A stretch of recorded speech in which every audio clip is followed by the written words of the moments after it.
আসসালামু আলাইকুম। Welcome to বেসপেরি ক্যাপল। কেমন আছেন আপনারা সবাই? আজকে আমরা বিনাস ব্র্যান্ডের চিকেন কারি ক্যাটালগে একটা খুব সুন্দর একটা ড্রেস দেখবো। Article number 8। এটা হলো পিচ পিঙ্ক কালারের মধ্যে রয়েছে। চলো আমরা ড্রেসটা ডিটেলসে দেখি। আচ্ছা, এটা হলো খুব সুন্দর একটা পিচ পিঙ্ক কালার। ফ্রন্টটা হচ্ছে একেবারে লনের মধ্যে প্রিন্ট করা এবং পুরোটাই হলো আমাদের চিকেন কারি করা রয়েছে। এই দেখেন চিকেন কারিগুলো দেখেন এরকমভাবে করা রয়েছে, হ্যাঁ? সাইডে একটা পা রয়েছে লনের মধ্যে। এই পার্টটা নিচে আপনার দামার পোর্শনে লাগিয়ে নেবেন। তখন আপনাদের এটার যে লেন্থটা এটা 47+ হয়ে যাবে।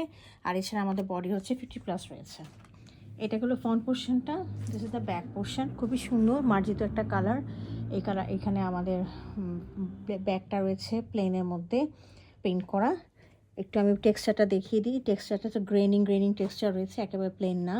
আর সাথে হচ্ছে আমাদের একটা পা রয়েছে। পাটটা আপনার নিচে দামানে লাগিয়ে নেবেন এবং সাথে স্লিভসেও লাগিয়ে নেবেন। এটা হলো আমাদের স্লিভের পোর্শনটা। এছাড়া আমি ট্রাউজারটা দেখিয়ে দিচ্ছি। ট্রাউজারটা হচ্ছে আমাদের সলিডের মধ্যে রয়েছে, হ্যাঁ। এছাড়া এখানে আমরা একটা পাচ্ছি হলো খুব সুন্দর একটা ব্যাম্বা শিফনের প্রিন্টেড দোপাট্টাটা দেখিয়ে দিচ্ছি। অনেক সুন্দর ভাইব্রেন্ট কালারের ফ্লাওয়ারগুলো দেওয়া রয়েছে। এই দেখেন, হ্যাঁ, ফ্লাওয়ারগুলো অনেক সুন্দর। দেখে মনে হচ্ছে যে জল রঙের মানে একটা পেন্টিংয়ের মতো, হ্যাঁ, খুব সুন্দর। এই দেখেন, এই হলো আমাদের দোপাট্টাটা। যদি ড্রেসটা কার পছন্দ হয়ে থাকে কাইন্ডলি আমাকে ইনবক্স করবেন অথবা আমাদের ওয়েবসাইটে অর্ডার করবেন। Thank you for watching it.